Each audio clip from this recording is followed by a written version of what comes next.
Okay, today we're recording Let It Be by the Beatles. We're going to do the drums, chords, bass, and we're going to work out how to structure a song with the verse and chorus sections and also do a few drum variations. So let's get started. New track, goes straight to the drums for the beat sequencer and our standard rock drum pattern. So once again, the tempo is too fast, so we need to slow that right down to the Let It Be tempo. That's about right. And we want to change our drum to an acoustic. We'll go the retro rock as well. And record it out.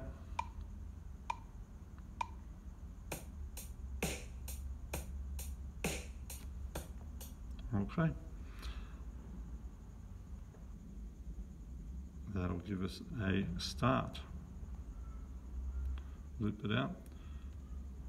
Now for the chords, and the chords part uses all the chords we know.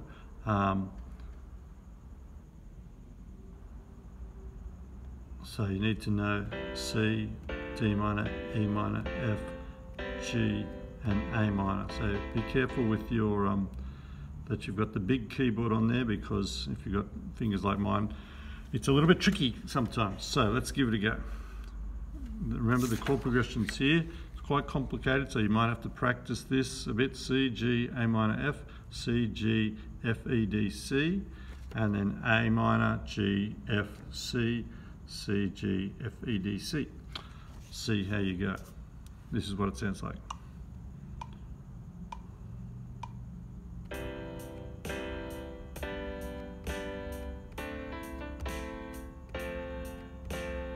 No, I'm gonna just missed it again, try again.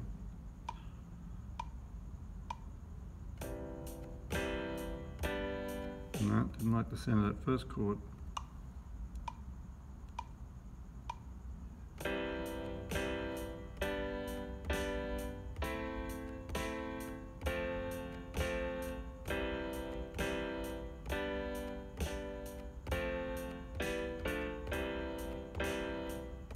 Chorus.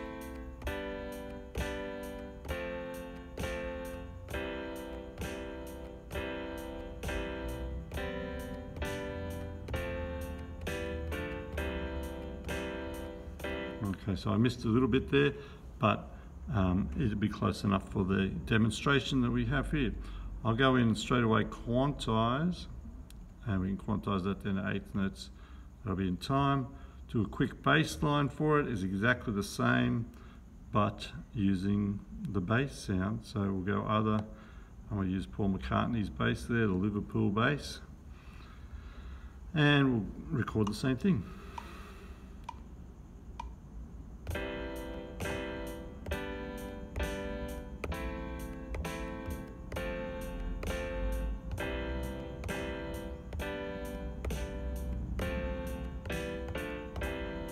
Chorus, A minor, G, F, C.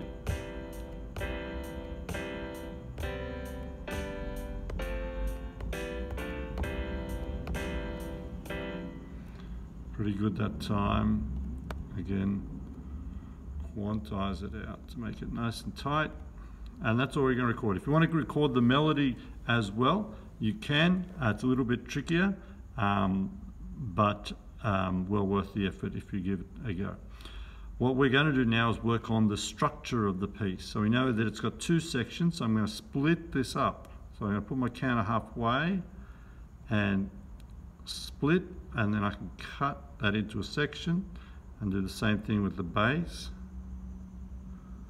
Then I have the two sections, and at this stage it's worthwhile renaming the sections. Even though it takes a little while, you just put V for verse, and same with the bass.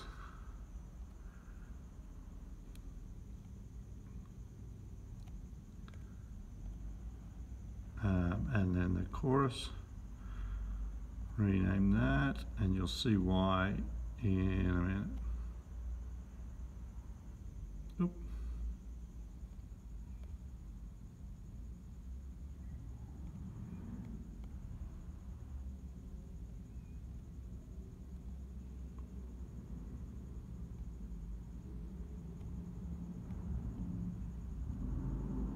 Okay, now we know that this song is a bit longer than this. In fact, we're going to put 20 bars in all, so I'm going to increase the length of this section to 20 bars, just for, it's actually longer than that, but that'll do for the purposes of this demonstration.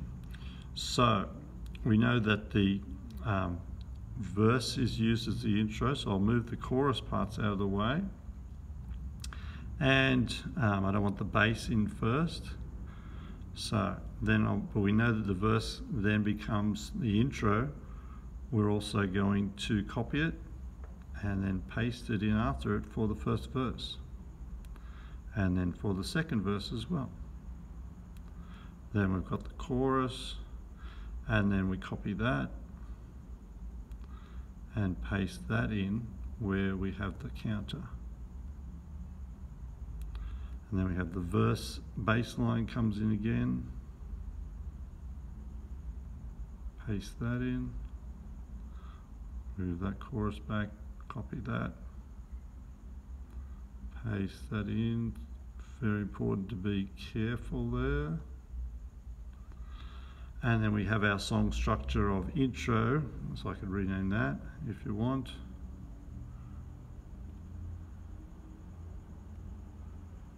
I for intro, verse, verse, chorus, chorus. Now there's obviously more to the song than that, but that's what we'll work from for now. Now, the interesting part for this song, or one of the interesting parts, is the way they use the drums.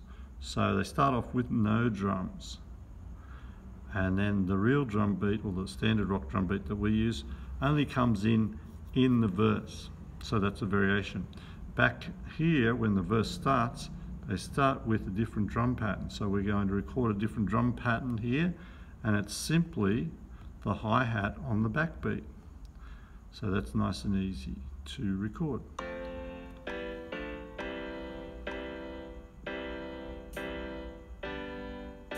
Very easy. So again, it's just a matter of looping it out for that part.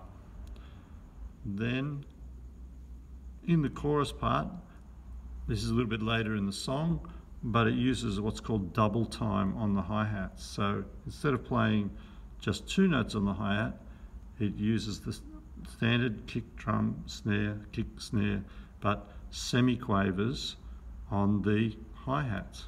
Have a listen.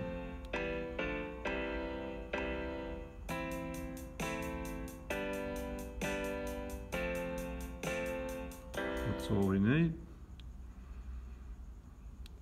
Resize it down, loop it out, but then we're going to do one final change over here, back to our drum pattern, and instead of using, we go back to quavers, but instead of using the hi-hat, we're going to change instrument, kit piece there, sorry, and we're going to use the ride cymbal.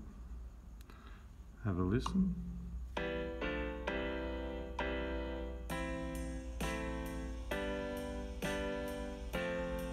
And you could even use the ride bell there if you wanted. Resize it, loop it out, and then we have our full song. Intro.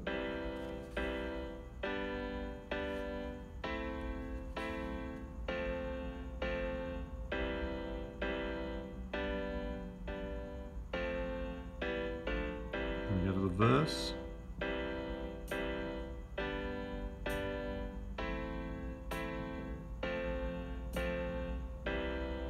Just the hi-hat on the backbeat.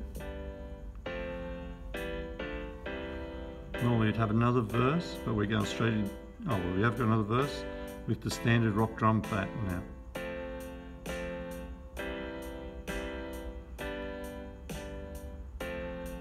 And we're going to double time on the drums in the chorus. New chord progression, new bass line.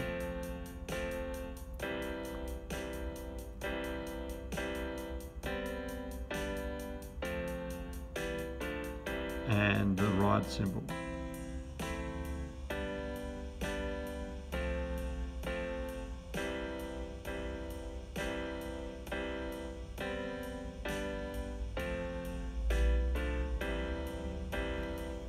And that's it.